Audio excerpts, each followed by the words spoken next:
company called Tomorrow. Dear Lord, thank you very much that you were able to bring this particular group of people together.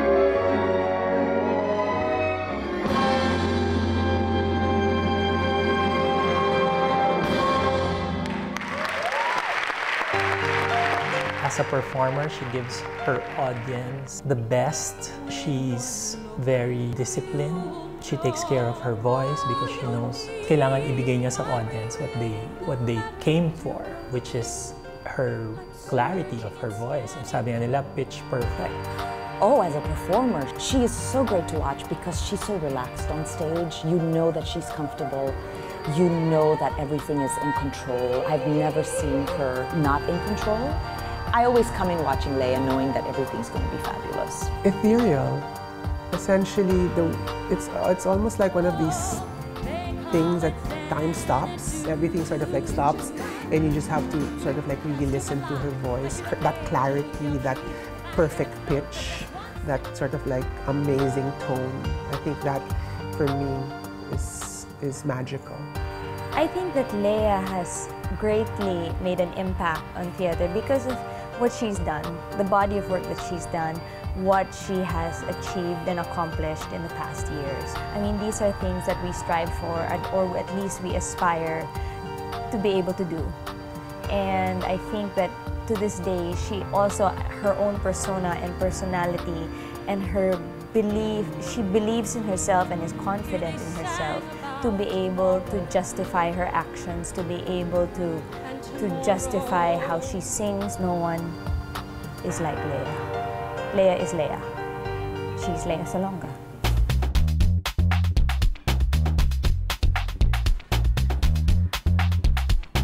Five, four, three, two. How would you describe Lea Salonga?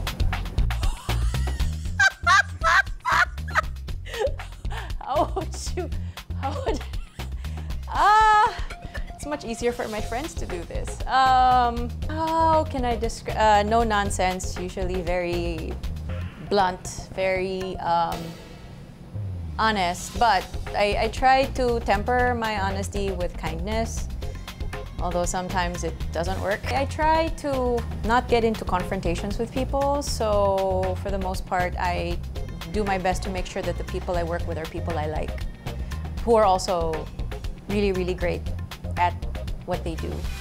I love to learn still. I love watching Broadway shows or whatever shows because I find that there is always something I can steal from another actor, which my acting teacher said is absolutely, completely okay. I'm 40 years in. My gosh. I still ask myself, how on earth did this happen? And it feels like it's lasted forever, and at the same time, it feels like it's just gone by in the blink of an eye. But I'm grateful for every part of it. It's nice to be seen, you know, it's nice to be respected, especially by my peers. It's nice to, like when I see somebody that does what I do also, and they look at me and they don't have to usually say anything. It's that I'm looked upon with respect, which is what I want more than anything. It's like, do I want your love? Well, I can take it or leave it, but I do want your respect, because for me, it's like, it's something that I feel like I've earned.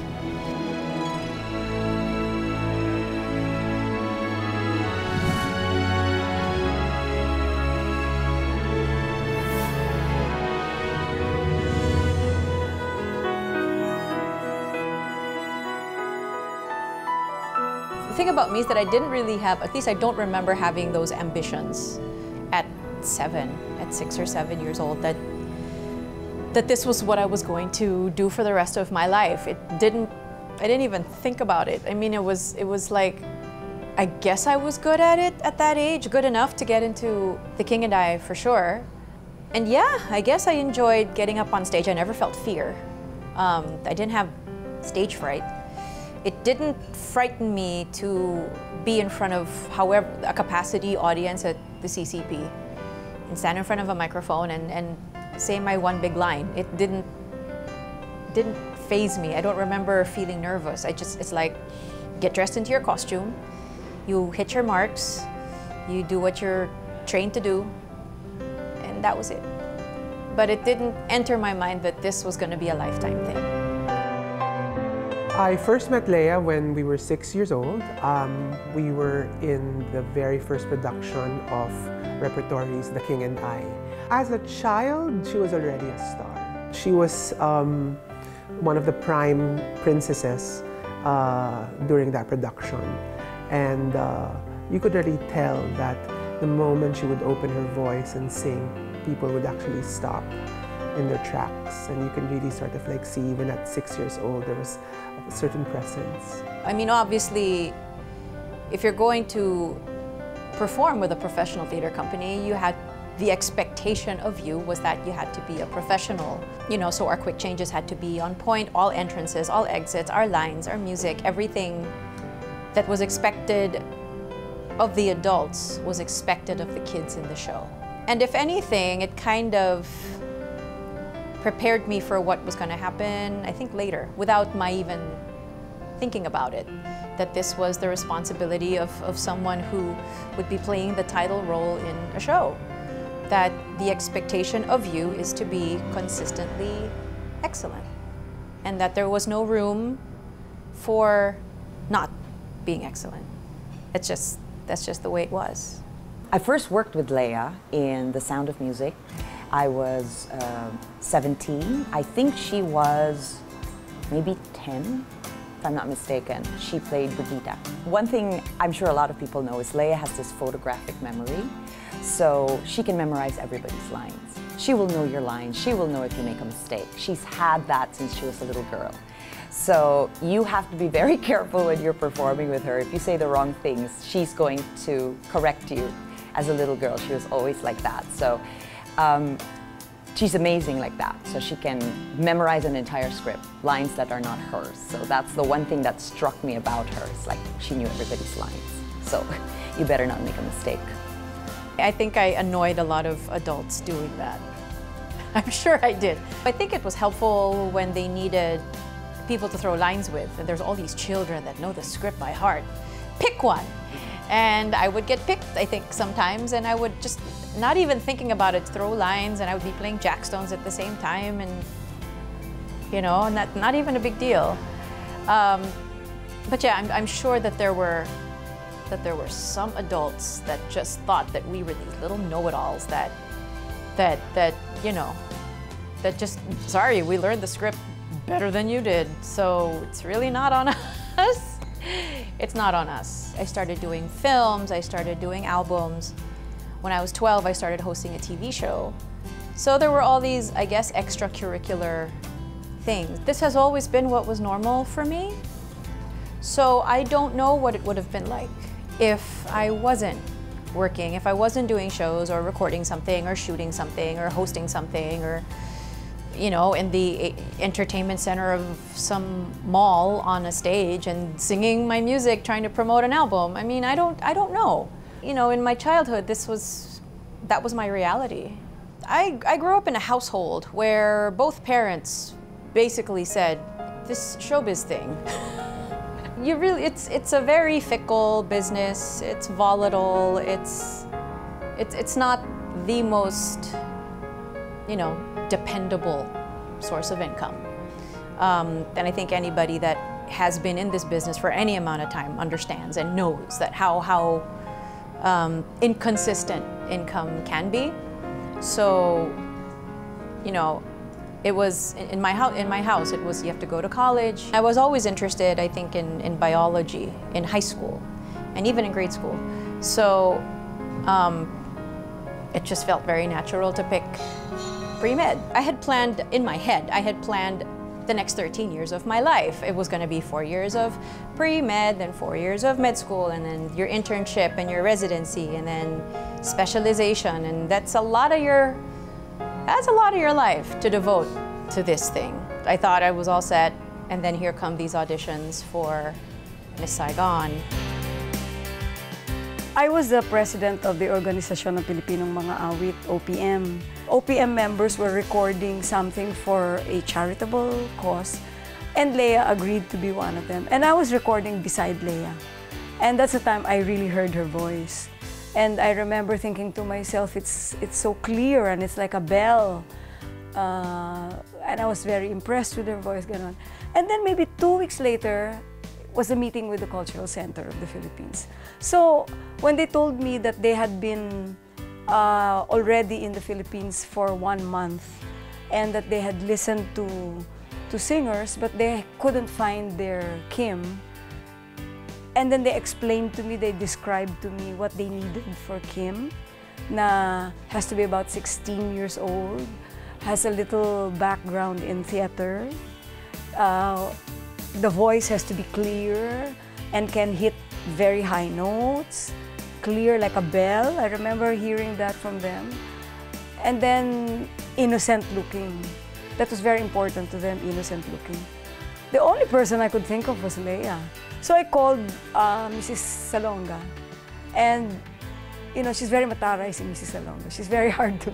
So when she talked to me, she was saying, legit ba yan? You know, and I had to explain to her na, well, it's the CCP. Siguro naman po, legit ito. So I came home from school one afternoon and my mom greets me with the news of, so Celeste Legaspi called.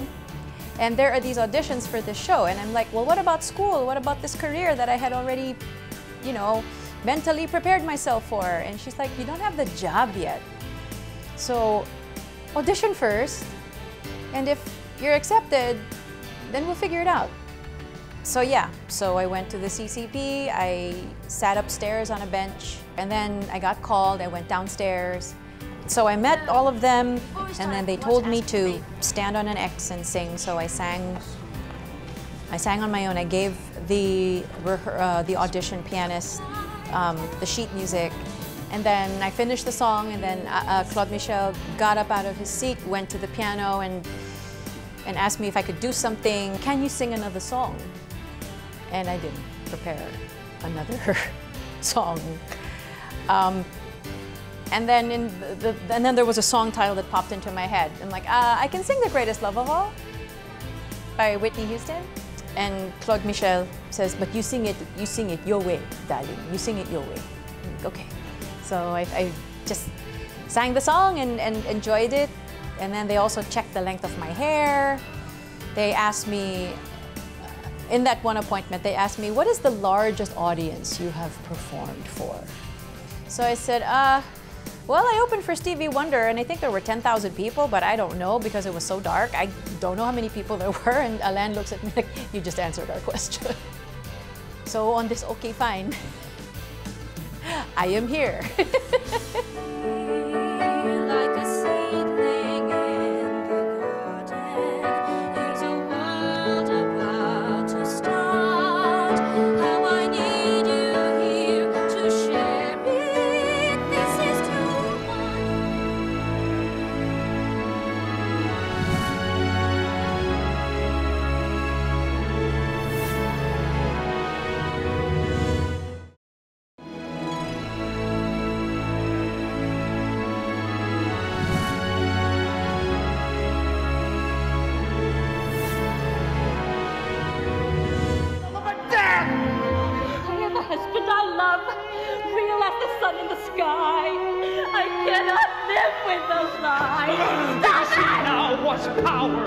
Lea had, I think, if I'm not mistaken, she had almost given up theater until Miss Saigon came in.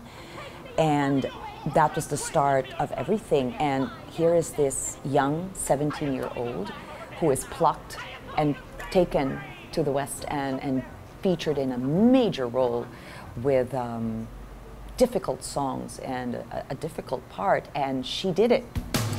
The show was a massive hit, my God. Thank goodness na lang. I think there are some people for whom it's make or break, but for me it's like, I had college waiting at home. And I think the show, by the time we got there, had already gotten kind of a pretty big box office advanced sale thing. So I think it was a hit even before even one note was sung. It resonated with so many people that there were people that would come hundreds upon hundreds of times. And the show would begin 10-year runs in both London and in New York. And then for the Olivier's, I literally could not believe it.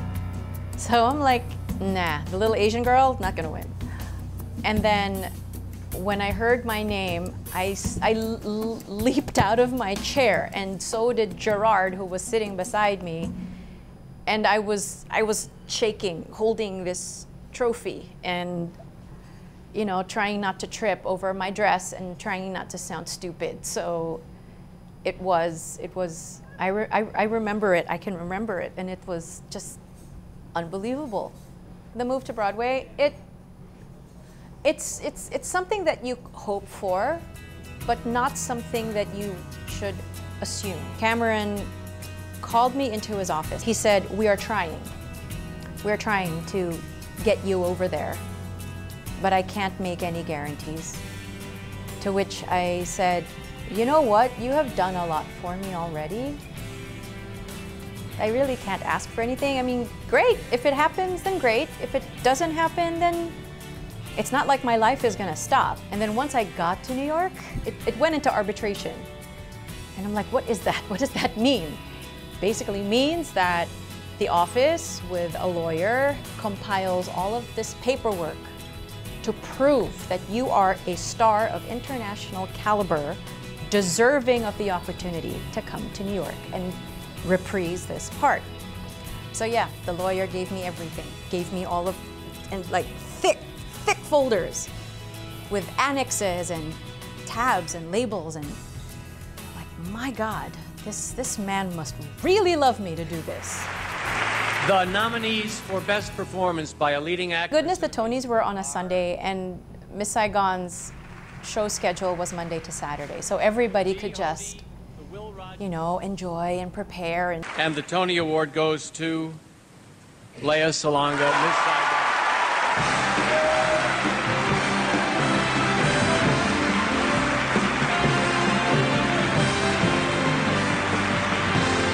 This one felt possible.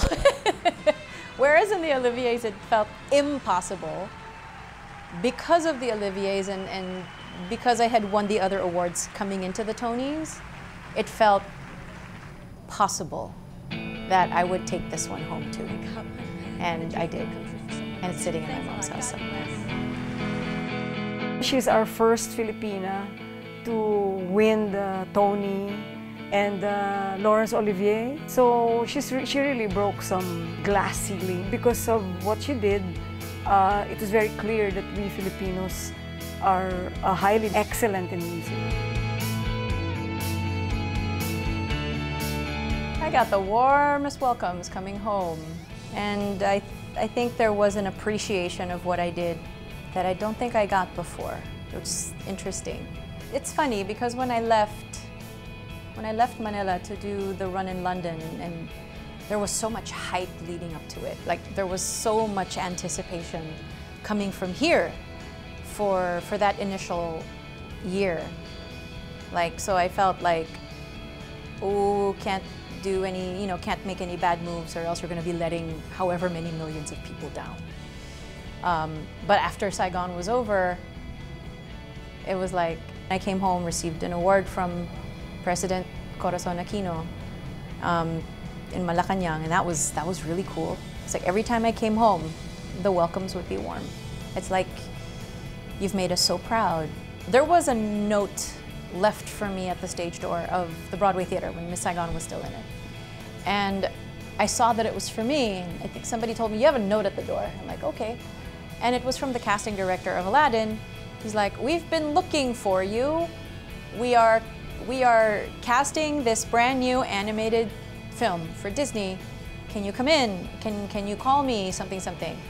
So we got in touch, and I got all the details for the audition, and I went in and I auditioned for Alan Menken and Tim Rice, who wrote A Whole New World.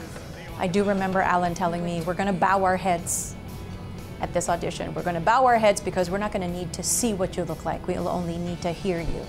A whole new world, a dazzling place I never knew. But now from way up here, it's crystal clear that now I'm in a whole new world with you. I'm in a whole new world. Unbelievable sights, indescribable feeling.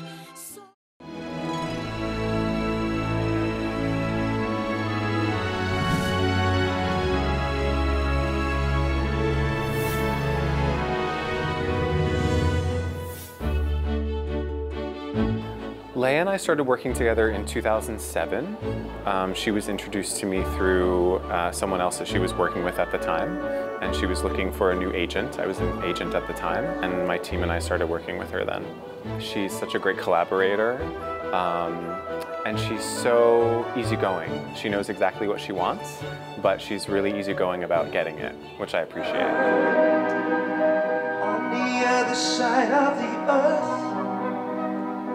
there's a place where life still has worth. The main thing with her that she always seemed to be very kind of knowledgeable and had a kind of an older head on her shoulders, even though she was only 17, turning 18.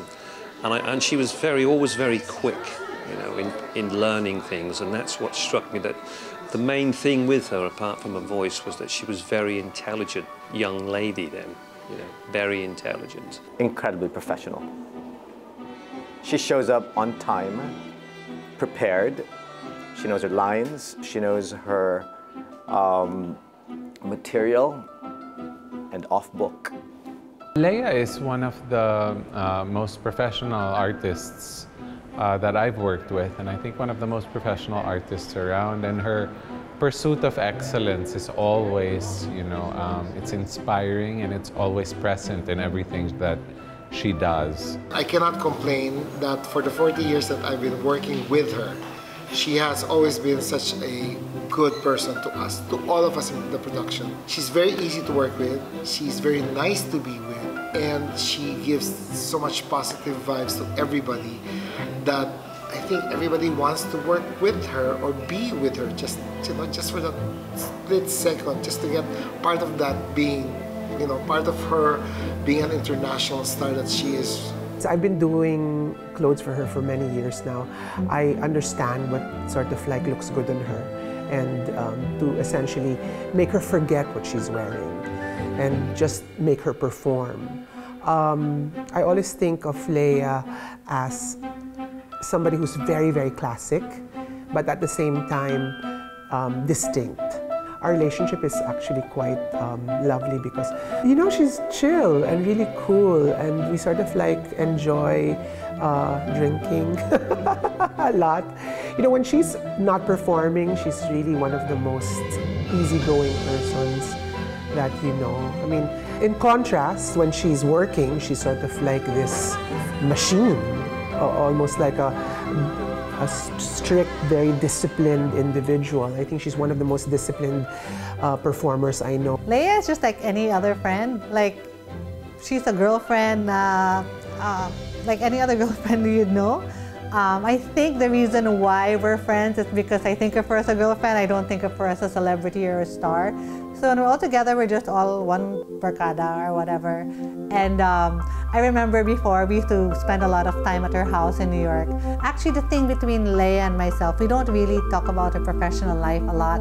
Actually, we don't talk about her professional life. You know, people always ask me, oh, can we hire her? Or can you set us up on whatever for gigs or whatever? And I always say, I know nothing about her professional life.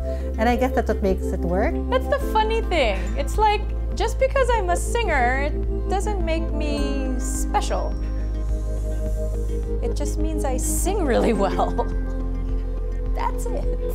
I'm usually a hermit. I love playing video games, and I usually play them to completion, which leaves very little socializing. But my friends all know this anyway, but it's fine. But for me, the perfect place for me is just in my pajamas at home. I'm perfectly happy not ever leaving my house. And I married somebody that understands and that has the same desires as me.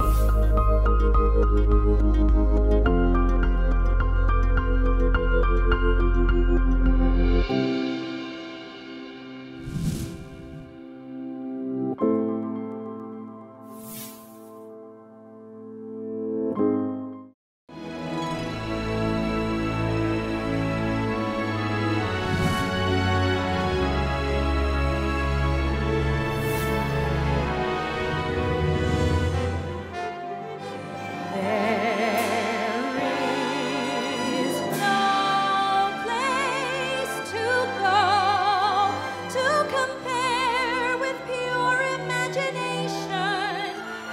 were there to be free. If you truly wish to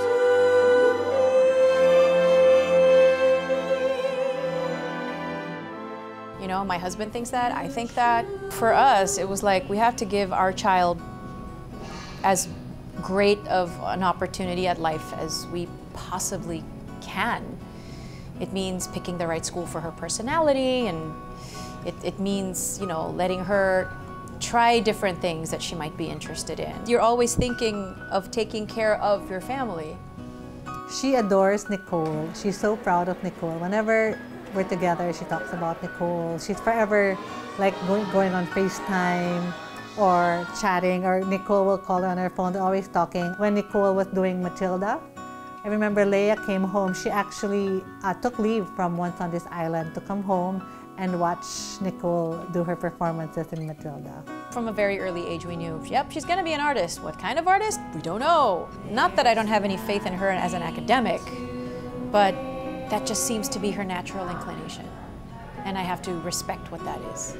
And I mean, she's tried musical theater, and now she understands how hard it is and how hard someone actually has to work in order to put up a production, and how much self-starting and studying one needs to do. And I don't think she quite realized it. It's like, be ready, because this, you're gonna... The nice thing is that she doesn't have my last name, which is less pressure on her. I mean, she's the first actual Chien to be doing this. So it's not so much that she's the next Salonga, she's the first Chien. It was so cute that when Matilda opened, because he was the one who would have to be there mostly, and he would get teased by Bobby Garcia, and Bobby would say, my God, Lea, your husband, every time he'd see your daughter perform, he'd be crying. And my husband, well, he can be quite the sensitive soul. I mean, he cried a flood of tears at our wedding, but it was really sweet to hear that when she went up on stage, he got emotional. However, when she did my last concert, when she was like so paranoid getting out in the audience, what if I mess up? I'm not gonna mess up. I'm like, no, you're not gonna mess up, you're gonna be fine. But because it's kind of like she now understands what it takes and what it requires to do even one song well. And she did it. And she made all of us feel very, very proud. So it's nice that I could just treat her like a professional. That for those however many minutes, nope, she's not my kid. She's my kid backstage, but not when she's on stage, which is nice.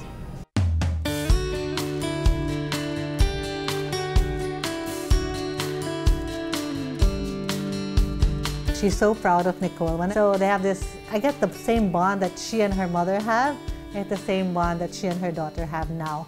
And because I am now a mother myself, I have a much deeper appreciation of what my mother went through when she was raising us. And something that I quite honestly took for granted. My heroes are strong women, and there is no one that deserves the top of that list than my mom.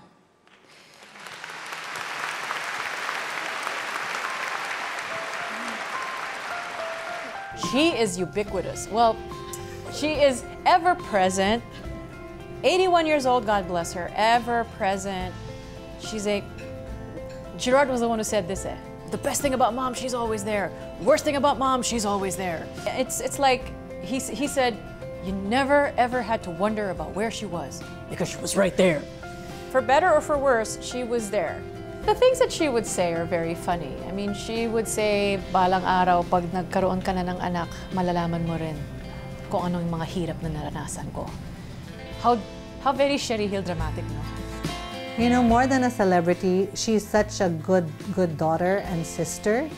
Like, when you see the relationship with her mother, it's really true mutual admiration. She and her brother, mutual admiration. They all worship and adore each other. They love each other so much. They're so supportive of each other. When Lea moved to Boston, it was to be with Gerard while Gerard was in school. So that was, you know, that was when she was just there to support him, the way the mother has been there their whole lives, just being in the background and supporting them. So that's what you see. There's so much love and so much devotion to each other. We were pretty tight. She was very much an older sister, big sis, you know. Did a lot of things for me, really looked after me like a kid brother. It's hard for me to say I witnessed her growth the same way an adult would witness a kid's growth to adulthood. It's because we were sort of growing up together. She's achieved a lot at every level that she's been at it. So everything felt like just the natural progression. It didn't feel like, oh, this is her big break, oh, this is her big break, oh, this is her big break. It was always, yeah, because that's what she does. You know, so nothing felt sudden. It's just, you expect her to do that. He would describe me as his third parent, which is kind of funny. So there wasn't just mom, there wasn't just dad, there was me. And so I really took taking care of him very seriously. I mean, my family is everything. And my brother knows that if anybody gets into a fight with him, that I would roll up my sleeves and commit murder if I had to. And I'm not even joking. I mean, I would do whatever. And he knows it. And he would do the same for me.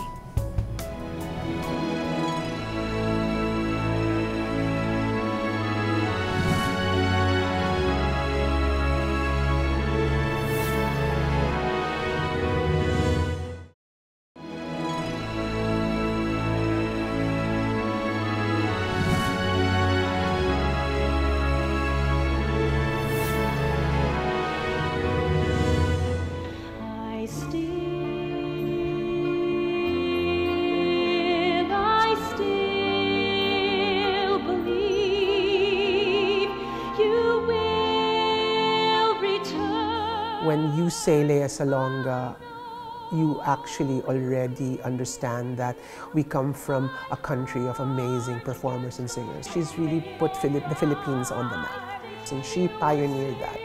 And she sort of like gave us the opportunity and opened the gates to the realization that in the Philippines, we come from world-class singers and performers.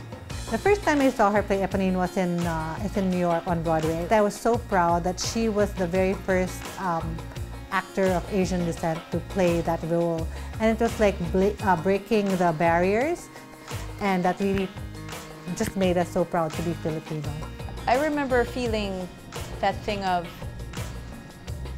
there are going to be people out there that are going to not believe that this is going to work.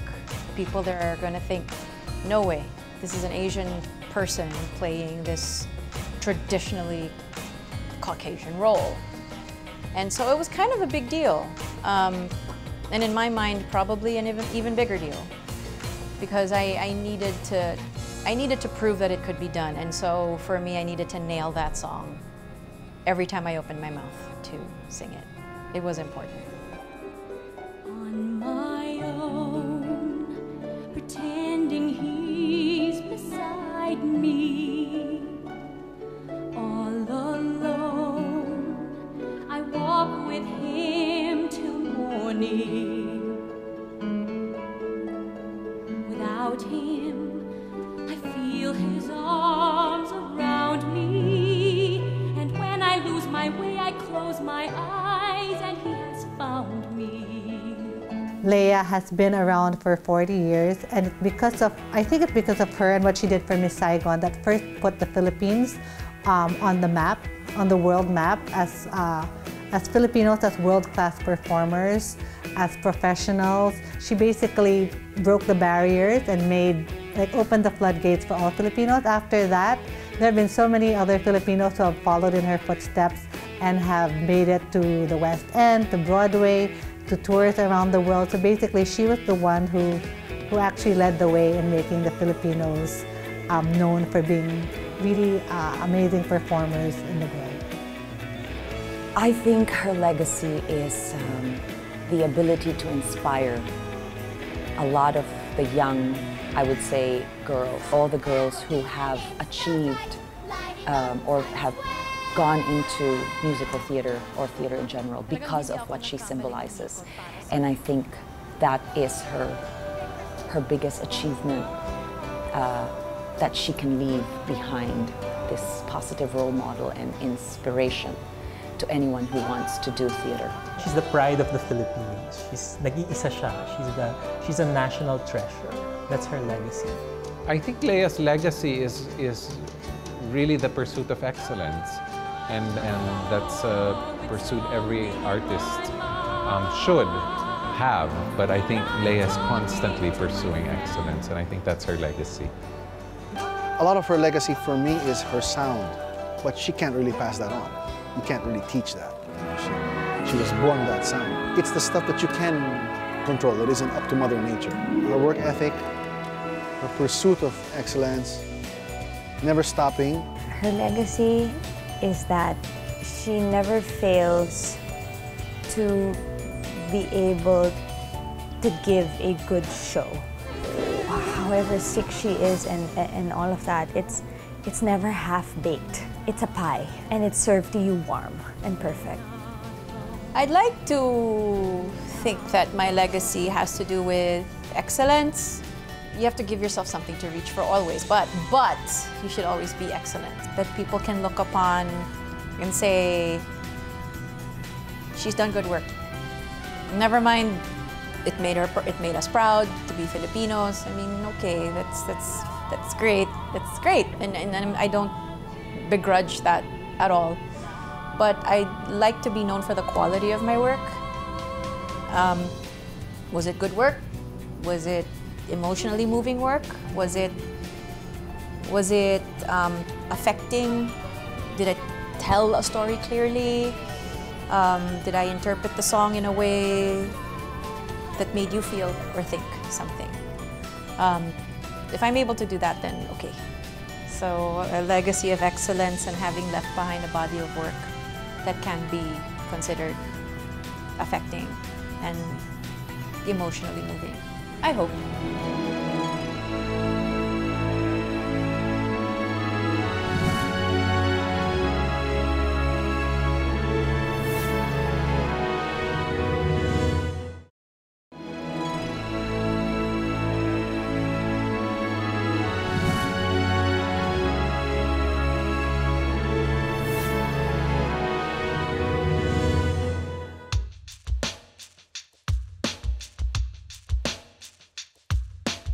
I've been a fan of Lea since I was 9. She was a major influence in my life. I think she was one of the biggest. We also know that she constantly strives for excellence, and I think that's what makes her so relevant today as well. It's such an honor to actually watch her. So when I did Fun Home, and I was there watching her every single time, it took a while for me not to cry. She goes into that note perfectly every single show. Because of her dedication, her dedication to her craft, her being so focused. When you give her a role, she's going to deliver. You know, she'll do everything she needs to do to get to where she needs to get to. So you will never be able to say that she is lax or she's lazy or she's not working hard. I mean, she's, despite winning a Tony Award, winning an Olivier, she still works hard. So she's never relaxed because of all the success she's had, and that's what makes her Lea Salonga. Lea stayed in this industry for the past 40 years. Tumagal siya ng ganon, I think, because of her professionalism, her discipline, the talent that she has. I still cry every time I hear her sing her recordings of Les Mis, to her Disney songs, and even her own concert recordings. It's the most soulful, passionate voice I've ever heard in my entire life. Thank you, Lea, for being with us for this 40 years in the business, and I hope to see more 100 years to come. Even if you're old and gray, I know you'll still be singing. Congratulations in advance. We're so proud of you. We've always been. We love you. Love you, Lea. Really, congratulations. Happy 40th. And you know what? Your prayer, Kaina, was just so spot on. Like right now, you said in your prayer that you don't need anything anymore because God has provided you more than what you asked for. So I'm just the happiest for you. We all are. So happy 40th, and we continue to be proud of you. Yan, one word, icon. Wala na yatang artist na nakapag-iwan ng sobra-sobrang pride para sa Pilipinas than Lea Salonga. Look at this, di ba? Tingnan mo naman ang crowd dito. It's been 2 days pero punong-puno pa rin ang mga tao. That's a testament to how Lea is. I know that she knows na I super like her. So, pag may mga plays kami na pinapanood niya, palaging kami pupunta sa backstage. Tapos pinapapirmahan ko sa kanya lahat ng mga CDs ko. So, siguro may isang... Nauso pa yung CD. Nauso pa yung CD, oo. Pinapirmahan ko lahat. We didn't really start celebrating until we hit 30, which is kind of like, yes, this is a career worth celebrating because we've lasted this long. So once we hit 30, then we celebrated 35.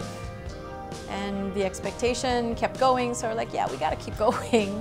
And now this is about declaring to the world that I'm still in evolution and that it's not about looking back completely. I mean, yes, we are going to look back, sure. But that it's about looking forward and it's about still evolving and still learning and still hopefully improving and still challenging oneself to do better. I've sensed that there's a growing desire within her to share what she knows with the next generation or the up-and-coming performers. If that gets translated into proper action, meaning if she actually goes into teaching, they'll be really lucky. If whoever those kids are going to be really lucky. No, retirement's off the table for sure. I mean, I'd like to teach more. I would like to, and my manager in the States finds opportunities for me to do that, which is nice. So if I'll stop in a city to do a concert and then he'll schedule a master class like the day before with a bunch of college students and the poor victims have to sing for me. I see myself still performing. I mean, I love performing live, so definitely concerts, plays, musicals, anywhere that I just get to do what I love to do. And I think I'm going to be doing this for, I mean, a long, long time. Truly, it's a business that is fickle, a business that's not always kind, a business that can one day lay flowers at your feet and then chew you up and spit you out the next. Above all else, keep your sense of humor, because you're gonna have to laugh at a lot of things in this business. Those of us that have been in this business a long time have learned to laugh at everything and focus on the work. At the end of the day, when you die, what people will remember, hopefully, is the work. So you better make sure that you leave behind some really good work. I mean, there's that thing about, wow, nakakataba naman ng puso. When that kind of thing is attributed to me, that I knocked the door down, or that I paved the way, or that I, you know, that I was able to do that so that others may be able to go through. I mean, there have been others before me, people that not so many folks from here know about. So I guess it was, I just happened to be the lucky duck at the right place at the right time that had exactly what these producers were looking for and made them look this way.